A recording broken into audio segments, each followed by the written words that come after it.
So hello friends, video में स्वागत है आपका। अरेंजमेंट का सेकंड पार्ट करने वाले हैं हम लोग। एक बहुत बढ़िया सेट आया था कैट 2019 में अरेंजमेंट्स के ऊपर, तो वही मैं आपको करवाना चाह रहा था। तो पहले आप सेट देख लीजिए, यहाँ पे मैं इसकी बात कर रहा हूँ कैट 2019, और ये था अपना स्लॉट नंबर 1 में। ठीक है, तो आप चाहें तो इसका स्क्रीनशॉट अगर खुद से एक बार ट्राई करने का मन है आपका, तो इसमें इसमें दो पेजेस हैं क्योंकि इंस्ट्रक्शंस मैंने अलग पेज पे कर दिए हैं। ये रहा पहला पेज, आप इसका स्क्रीनशॉट ले लीजिए। ठीक है, और ये रहा दूसरा पेज, इंस्ट्रक्शंस यहाँ पे है। क्वेश्चन, ये क्वेश्चन वाला पेज है। ठीक है, तो इसको आप करना चाहे ठीक है, इन द सेंस की बस अरेंजमेंट बन जाए, वो ज़्यादा जरूरी बात होती है। तो ये इंस्ट्रक्शंस है, ये पहला पेज है, तो आप ट्राई कर सकते हैं। अच्छा, एक बार ट्राई करके फिर आगे बढ़िएगा। चलिए सॉल्व करते हैं हम लोग इसको। तो फ्रेंड्स, अरेंजमेंट में सवाल जनरली जो आते हैं, सर्कुलर की बात करते हैं, लीनियर की बात करते हैं, कई कई बार टेबल के दोनों तरफ लोगों को बिठा देते हैं, रेक्टेंगुलर पैटर्न की बात होती है। बट यहां पर एक थोड़ी अलग ही चीज दे दी, मतलब स्ट्रीट की लेंस बना दी यहां पे। फ्रेंड्स, कैट सिर्फ इतना ही करता है ज्यादातर कि चैप्टर वही अरेंजमेंट लेगा, बट उस पैटर्न में एक नया एलिमेंट दे देगा। और कई बार हम लोग इससे ही पैनिक कर जाते हैं कि यार ऐसे तो क्वेश्चन कभी करे नहीं। It's a new question but equally easy, या इक्वली डूएबल, अगर इजी ना बोलूं मैं उसको तो। ठीक है, तो बस be ready for new patterns.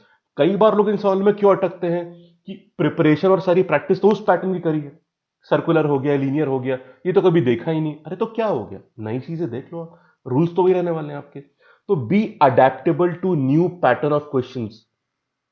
DI LRDA में तो नए टाइप के ही आते हैं, क्वांट में भी एग्जिस्टिंग चैप्टर से भी काफी नए तरह के सवाल आते हैं। अगर ये अडेप्टेबिलिटी और कंफर्ट हो गया कि चाहे सवाल जो भी हो, एक फ्रेश पर्सपेक्टिव से गिवन इंस्ट्रक्शन पढ़ के हम क्वेश्चन सॉल्व कर जाएंगे, तो कैट में बहुत ही ड्रास्टिक फर्क पड़ेगा आपको। ठीक है, ये छोटी सी बात लगती है बट ये प्रॉब्लम है, थोड़ा ध्यान रखना है इसका। चलो सॉल्व करते हैं भाई, क्या दिया है पहले तो वो पढ़ लेते हैं। तो एक स्ट्रीट मैप है यहाँ पे, एंड उसमें लोकेशंस मार्क्स हैं। लोकेशंस मार्क हैं ए से लेके एल तक, आप देख सकते हैं। अब पर्सन, अब विजिबिलिटी किस तरह से यहाँ पे वो जरूरी होगा, मतलब the most important part of a set are the rules. अगर रूल समझ में आ गए तो आराम से आप इसको टैकल करके ले जाओगे। A person standing at an intersection, ठीक है, can see along the straight line to other intersections, ठीक है, that are in her line of sight and all other people standing at these intersections। Example दिया है कि for example जी पे person खड़ा हुआ है, तो किसको देख पाएगा, B C E F, B C E F. ठीक है, और उसके बाद एच के भी हो गया, एच भी हो गया। तो देखा आपने, जहां पर भी इंसान, अब बस यही रूल है फ्रेंड्स। ये रूल आप समझ गए, फिर सवाल में कोई नहीं आपको रोक सकता, क्लियर हो जाएगा। जहां पर भी लाइन जा रही है वहां पे आपकी साइट जाएगी। ठीक है, जैसे जी की ये लाइन जा रही है सारी, और एक बात और, जैसे ये लाइन जा रही है तो यहां पे एफ है, इस पूरी लाइन में आप देख सकते हो, ई को भी देख पा रहे हो, ये बहुत काम वाली बात है। ठीक है, पर आप जे को नहीं देख सकते कि यहां पे कोई लाइन जा नहीं रही है। आप तो आप बोलोगे सर हम बी को क्यों देख पा रहे हैं, क्योंकि एक्स्ट्रा लाइन दे रखी है यहाँ पे। तो जहां पे लाइन जाएगी, आप फॉर एग्जांपल ई के पीछे भी कुछ कोई बैठा होता आप देख पाते, या एच के इस तरफ नीचे बैठा तो आप देख पाते। रूल क्लियर हो गया, कहानी खत्म हो गई। ठीक है, चलो, in particular a person standing at G can see the person standing at E, irrespective कि भी एफ पे कोई है या नहीं। यही जो बात मैं बोल रहा था आपको, एफ पे कोई हो या ना हो, अगर कोई है भी यहां पे तो भी आप ई वाले को देख पाओगे। एग्जाम्पल सुनना, मान लो बी पे कोई इंसान है तो वो एफ वाले को भी देख पाएगा, और एफ पे भी कोई खड़ा हुआ है तो जे वाले को भी देख पाएगा, कोई प्रॉब्लम नहीं है उसमें। ठीक है, चलिए, तो ये बात क्लियर हो गई। और यहाँ पे प्लेसेस ज्यादा है, कितनी है, 12 प्लेसेस हैं, पर सिर्फ 6 लोग हैं। तो बड़ी अच्छी बात है कि 12 प्लेस हैं पर आपको लोग सिर्फ 6 जमाने हैं। कई बार एक स्ट्रेस ये भी होता है सेट सिलेक्शन में कि यार 12 लोग कहाँ से जमाएंगे, नंबर ज्यादा हो गया, 6 ही जमाने बस। ठीक है, U V W X Y Z. ठीक है, और किसी भी इंटरसेक्शन पे 2 लोग नहीं, सिंगल, या तो कोई नहीं, या फिर सिंगल पर्सन होगा। And there are some additional facts जिसको ध्यान में रखते हो हमको अरेंजमेंट बनाना है। समझ गए फ्रेंड्स, अब रूल समझ में आ गया। अच्छा, एक बात और ध्यान रखना फ्रेंड्स, रूल इसलिए भी क्रूशल होते हैं कि रूल्स में थोड़ा भी एलिमेंट, जैसे अब जैसे केस बनाओगे आप, उसमें कई बार डाउट हो जाते हैं कि यार 2 केस बन रहे हैं, इस तरह से काम चलता है। पर रूल्स में आप 0.001% का भी डाउट नहीं रख सकते, क्योंकि वरना आप केस बनाने में हर समय अंडर कॉन्फिडेंट फील करोगे। ठीक है, और रूल समझना क्या इतना मुश्किल है। ठीक, बस ये उम्मीद मत करना कि ये सेट कभी भी पहले पढ़ा हुआ आएगा, ऐसी उम्मीदें रखना बिल्कुल गलत है। नए सवाल होंगे पर आपका दिमाग बढ़िया काम करेगा, चिंता की बात नहीं। चलो शुरू करते हैं। तो पहले अपन लिख लें यहाँ पे, U V W X Y Z क्या दिया हुआ था, एक्स वाई जेड, ठीक है। 6 ही मार्क करना है तो कोई टेंशन की ज्यादा बात नहीं होनी चाहिए। ठीक, अब देखिए फ्रेंड्स, आप देख रहे हो यहां पे उन्हीं लोगों की हिंट दी हुई है कि कौन किसको देख सकता है और कौन किसको नहीं देख सकता। ठीक है, आपको फ्रेंड्स, आप एक बात बताओ, आपकी कौन सी स्किल में, कोई बहुत ऐसा ज्ञान नहीं दे रहा, एक सिंपल सी बात पूछ रहा हूं, आपकी कौन सी स्किल टेस्ट हो रही है? सिर्फ एक। क्या आप मल्टीपल इंफॉर्मेशन को, जिसमें कॉमन एलिमेंट्स हैं, देख रहे हो? X U Z, U common आ गया, ठीक है, और ये देखो दोबारा आ गया, यू आ गया, अब जेड आ गया, एलिमेंट्स रिपीट कर रहे हैं, ठीक है। तो हिंट्स की कमी नहीं है आपके पास। और एक बात और, एक इंसान के बारे में बहुत सारी हिंट्स दे के रखी हैं, आपको बस उन सारी इंफॉर्मेशंस को इंटीग्रेट करने की स्किल आनी चाहिए। सर ये तो बहुत इजी स्किल लग रही है, इजी स्किल है, पर कई बार दिमाग में मैसअप भी हो जाता है। टू मच इंफॉर्मेशन और ए ब्लैकआउट हो गया, ठीक है। और एग्जाम का प्रेशर उस ब्लैकआउट में मतलब एक तरह से सपोर्ट कर देता है कि हाँ भाई और परेशान हो जाओ और कंफ्यूज हो जाओ। उसे अवॉइड करना है, थिंकिंग सेग्रीगेटेड या बिल्कुल डायरेक्टेड रखनी है कि भाई 3-4 हिंट, दिमाग ठीक से काम करना चाहिए। ठीक है, चलो शुरू करते हैं। इसलिए मैं कई बार बोलता हूं ना, आप में से कई लोग बात भी करते हैं टेंशन और वो सब चीजें, इसलिए मैं कहता हूं टेंशन मत लो, क्योंकि टेंशन में ये इंटीग्रेशन और ज्यादा मुश्किल हो जाएगा। रिलैक्स रहो, मस्त रहो, काम हो जाएगा। चलो देखते हैं क्या क्या बात यहाँ पे हो रही है। एक तो आखिरी हिंट अगर मैं देखूं तो डी पे कोई नहीं बैठा हुआ है, ठीक है, हटा दिया डी को, गायब कर दो डी को। एक्स यू जेड ट्राइंगल के 3 कॉर्नर पे ट्राइंगल बनता हुआ दिख रहा है आपको? एक तो ये ट्राइंगल और एक ये वाला ट्राइंगल, तो इसके 3 कोनों पे जो लोग बैठे हैं उनका नाम है एक्स यू जेड। और उसी के बारे में एक और हिंट दी है, बड़ी अच्छी बात है, कि एक्स सिर्फ यू और जेड को देख पाता है, ठीक है। अब यहां पे अलग अलग रास्ते हो सकते हैं, पर एक चीज ध्यान रखना कि एक्स सिर्फ यू जेड को देख पाता है। अब इसमें एक छोटी बात मैं बताऊं आपको, एग्जाम्पल देखना, एक्स रखा आपने और यू जेड रखा, इसमें भी कुछ केसेस बन सकते हैं ना। एक्स सिर्फ यू जेड को देख पाता है, फ्रेंड्स एक बहुत बड़ी समस्या है, पता है क्या है यहाँ पे? अगर आप एक्स को इस लाइन में रखते हो तो एक्स ने यहां पे यू और जेड को देख लिया, पर फिर आपको ये सारी जगह पे खाली कर रखना पड़ेगा चीजें। You getting the point? क्यों खाली रखना पड़ेगा? क्योंकि एक्स किसी और को नहीं देख सकता, तो इससे बहुत सारी जगह बर्बाद हो जाएंगी आपकी। फॉर एग्जाम्पल देखो, मान लो आपने एक्स को यहां पे रख दिया, अब मैं आपको ये चीज प्रूव करके दिखा दूंगा। अब ये देख लो आप, वाई किसे देख पा रहा है? यू और डब्ल्यू को, ठीक। अब देखो, आपने यहां पे रखा यू, वाई, वो देख पा रहा है यू और डब्ल्यू को, तो वाई का यू यहां रख दिया आपने, डब्ल्यू यहां पे रख दिया। अभी तक बात समझ में आ रही है? अब एक प्रॉब्लम है, हाँ, डब्ल्यू कैनॉट सी, डब्ल्यू किसको नहीं देख पा रहा है? वी और जेड को देख नहीं पा रहा है। हम वी कहां पे रख सकते हैं? अब देखो बात फंस गई आपकी, वी कहां पे रखे बताइए? एक चीज और, हाँ एक और चीज, ये हिंट देखना आप, ये सबसे जरूरी हिंट है। यू देख पाता है वी को बिहाइंड जेड, मतलब पहले यू खड़ा होगा फिर जेड और फिर वी। फंस गए आप यहां पे, क्यों फंस गए? अब यहां पे आपको यू जेड वी को एक ही लाइन पे रखना है, क्लियर? अब आपने वी को मार्क नहीं किया, पर वी को कैसे मार्क कर दोगे? क्योंकि यहां पे ये रहा, इसके बिहाइंड तो जगह ही नहीं है। क्लियर होगी बात? ये समस्या आपको यहां पे आएगी।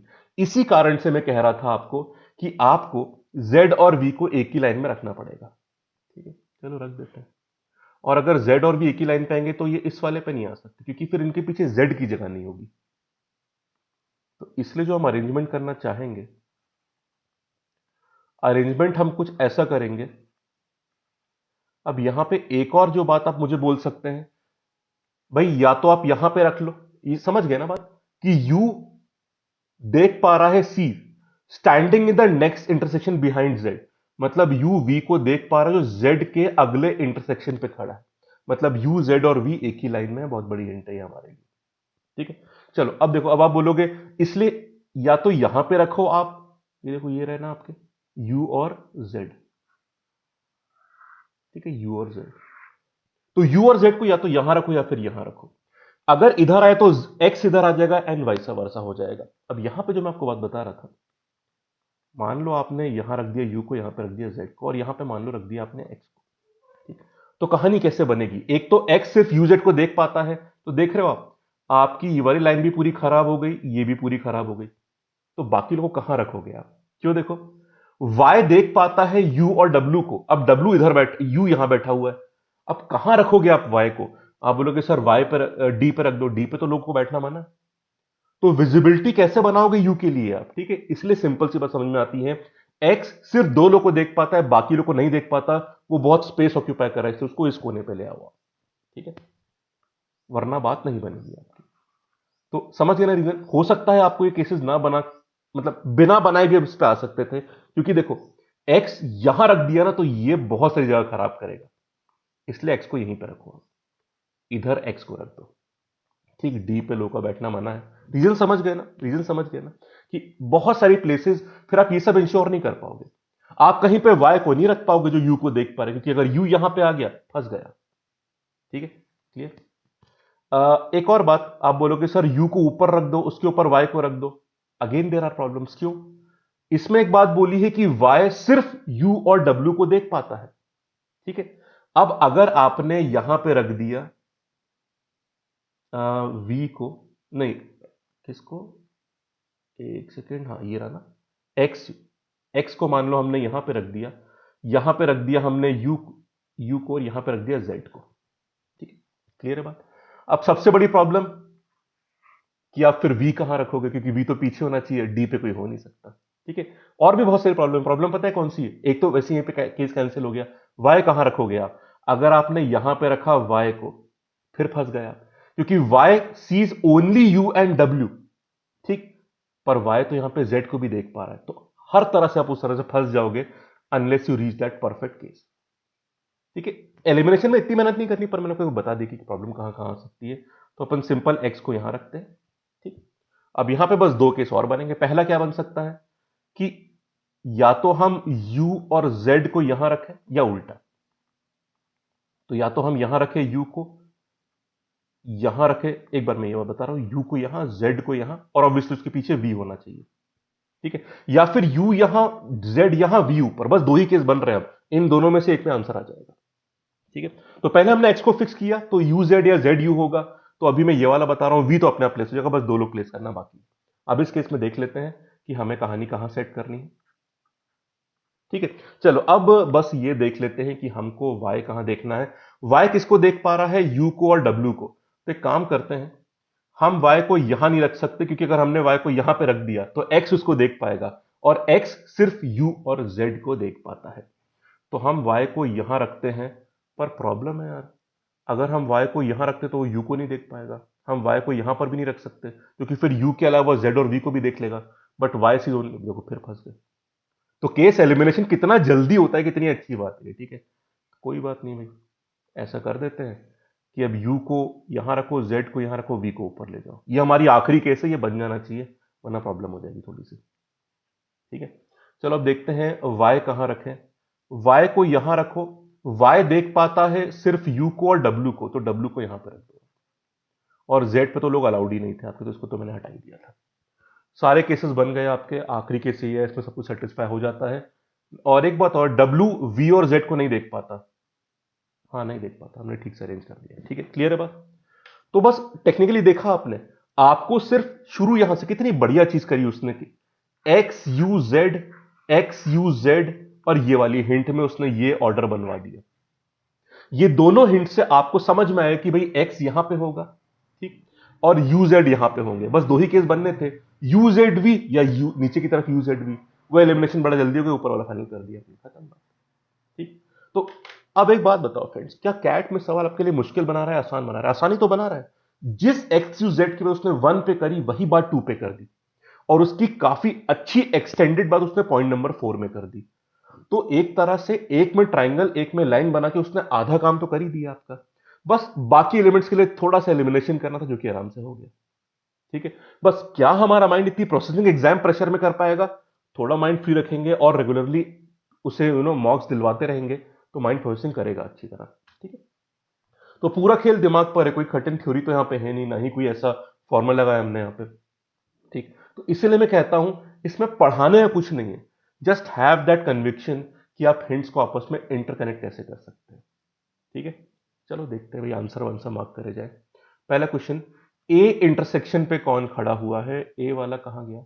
कोई नहीं खड़ा है पे तो, no one, no one, C option. Who can we see? V किसे देख सकता है?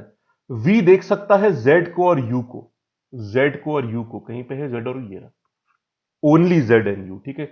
What is the minimum number of street segment that X must cross to reach Y, X को वाई तक पहुंचना है, एक्स को वाई तक पहुंचना है, कम से कम सबसे छोटा रास्ता कौन सा होगा, इस वाले इंटरसेक्शन पे आ जाए, फिर इस पे, दो पे काम बन जाएगा। इधर से आओगे तो लंबा रास्ता है, फिर तीन की जरूरत पड़ेगी, पर मिनिमम दो। ये डायगनली आ जाओ आप यहाँ पे, पहला यहां दूसरा यहां, टू आंसर हो जाएगा, C option. Should a new person stand at D, तो वो किसको देख पाएगा, अगर डी पे इंसान होता कोई, कितने लोग को देख पाता या किसको देख पाता, वो फ्रेंड्स डी पे एक्स को देख पाता और डब्ल्यू को देख पाता, दो लोग, क्योंकि बाकी लोग तो है नहीं साइट में। क्या बोला मैंने, एक्स और डब्ल्यू, कहीं दिख रहा है एक्स और डब्ल्यू, ये रहा डब्ल्यू और एक्स, तो सी सी सी ए आंसर आ गया। आंसर मार्क करने में तो 15-20 सेकंड मुश्किल से लगते हैं, पर ये रहा चीज आपके सामने। तो फ्रेंड्स ये है वो सेट अरेंजमेंट्स का। पर आपने देखा फ्रेंड्स, थोड़ा एनालाइज करना है यहाँ पे, जो कि बहुत जरूरी सी बात है। सब कुछ कितना सिंपल था, और हर बार ऐसा भी नहीं कि मैंने कोई बहुत ही इजी क्वेश्चन उठा लिया, भाई मॉडरेट लेवल के सवाल इसी तरह से कुछ बनते हैं यहाँ पे। बस कहानी यही थी, इंफॉर्मेशन बहुत ज्यादा थी, और मल्टीपल एलिमेंट्स मल्टीपल तरीके से रिपीट हो रहे थे। कहीं आप देख सकते हो सी ओनली सी ओनली, कहीं पे आप नहीं देख सकते। बस इंफॉर्मेशन आपका माइंड इंटीग्रेट कर पाएगा यानी, जिसमें कोई भी मैजिक नहीं होता, simple logic and common sense. तो उन्हीं बेसिक्स पे एप्लीकेशन डेवलप करिए। कोई यहाँ पे कोई गुरु मंत्र तो है नहीं, यहाँ पे आप समझ ही रहे हो, सिंपल आराम से कहानी बन जाएगी, ठीक है।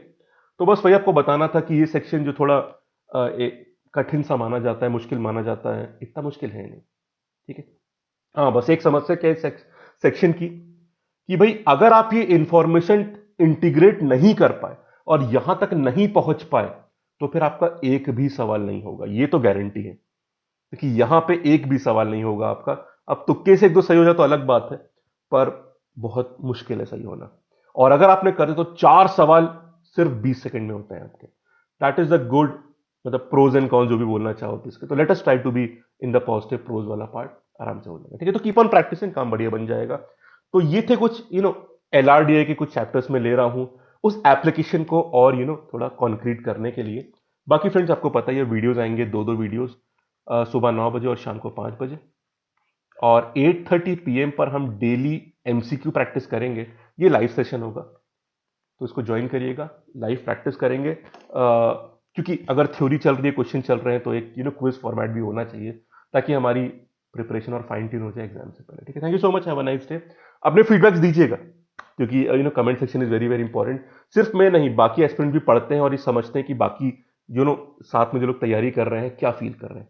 सो व्हाट आर योर थॉट्स कि भाई एलआरडी की तैयारी कैसे चल रही है, प्रॉब्लम किस तरह की आप फेस करते हैं एग्जाम देते वक्त या मॉक्स देते वक्त, शेयर करिएगा, तो will try to find a solution for that. Thank you so much, have a nice day. अगले वीडियो मुलाकात होगी आपसे, टेक केयर।